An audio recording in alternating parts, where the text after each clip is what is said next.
Hello all, இன்றைக்கி lunch breakfast and ஸ்நாக்ஸுக்கு என்ன ரெடி பண்ணி பார்க்கலாம். ஃபஸ்ட்டு வந்து நான் மசாலா மக்ரோனி தான் ரெடி பண்ண போகிறேன். அதுக்கு 1 கப் வீட் மக்ரோனி எடுத்திருக்கேன். அதை வந்து 10 மினிட்ஸ் பாயில் பண்ணி எடுத்துக்க போகிறேன்.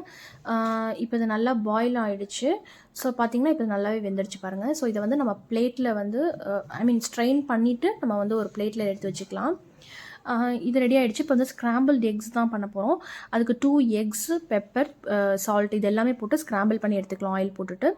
இப்போ இது ரெடி ஆகிடுச்சு. அடுத்தது ஒரு பேன் வச்சுட்டு ஆயில் போட்டுக்கோங்க. அதில் வந்து வெங்காயம் வந்து ஒரு வெங்காயம் எடுத்துக்கோங்க, நல்லா கட் பண்ணி போட்டுக்கோங்க. இஞ்சி பூண்டு பேஸ்ட் இது எல்லாமே நல்லா வதக்கிட்டு காய்கறிகள் போடணும். இப்போ நான் பீன்ஸ் அண்ட் கேரட் போட்டிருக்கேன். நீங்கள் வேணுன்னா கேப்சிகம் கூட போட்டுக்கலாம். இது நல்லா வதங்கினோன்னே நான் 2 தக்காளி வந்து அரைச்சி போட்டுக்க போகிறேன்.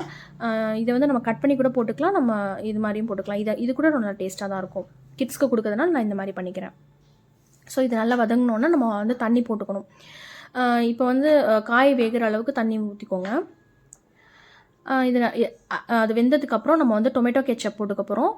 ஆரிகனோ, சாட் மசாலா இது எல்லாமே நல்லா போட்டு நல்லா மிக்ஸ் பண்ணிக்கோங்க. அடுத்தது வந்து சீஸ் போட்டுக்கோங்க. என்ன சீஸ் வேணாலும் நீங்கள் யூஸ் பண்ணிக்கலாம். மொசரல்லா சீஸ் யூஸ் பண்ணிங்கன்னா நல்லாயிருக்கும். இது வந்து நான் ஸ்லைஸ் தான் வச்சுருக்கேன். ஸோ அதனால் நான் ஸ்லைஸ் போட்டுக்கிறேன். 3 ஸ்லைசஸ் யூஸ் பண்ணிவிட்டு இப்போ வந்து நம்ம ஸ்ட்ரெயின் பண்ணி வச்சுருக்கிற மக்ரோனிஸை வந்து மிக்ஸ் பண்ணிக்கலாம். இது நல்லா மிக்ஸ் பண்ணிவிட்டு நம்ம வந்து என்ன பண்ணணும்னா ஸ்க்ராம்பிள்டு எக்ஸை வந்து மேலே போட்டுட்டு அதுக்கப்புறம் சீஸ் கூட கொஞ்சம் தூவி விட்டுக்கலாம். நம்ம மொசரல்லா சீஸ்னால் கொஞ்சம் பெட்டராக இருக்கும். நான் வந்து ஸ்லைஸ் தான் வச்சுருக்கிறதுனால நான் அதை மிக்ஸ் பண்ணிக்கிட்டேன். இதோட டீட்டெயில் ரெசிபி வேணும்னா கமெண்ட் பண்ணுங்கள். நான் இது வந்து இன்னுமே பெட்டராக கொஞ்சம் டீட்டெயில்டாக கொடுக்குறேன். நெக்ஸ்ட்டு வந்து உப்புமா பண்ணிக்கலாம். அது வந்து கொஞ்சமாக கீ போட்டுட்டு நம்மளோட ரவாவை வந்து நல்லா ரோஸ்ட் பண்ணிக்கோங்க ஃபஸ்ட்டு.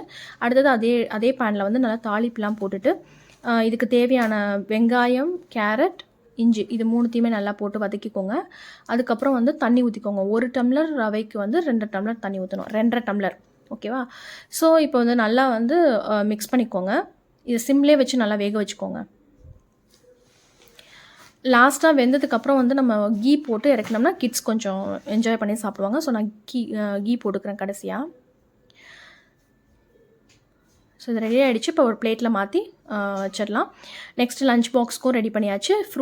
ஸ்நாக்ஸுக்கு வந்து ஃப்ரூட்ஸ் பேரிக்காவும் ஆரஞ்சு தான் கொடுத்து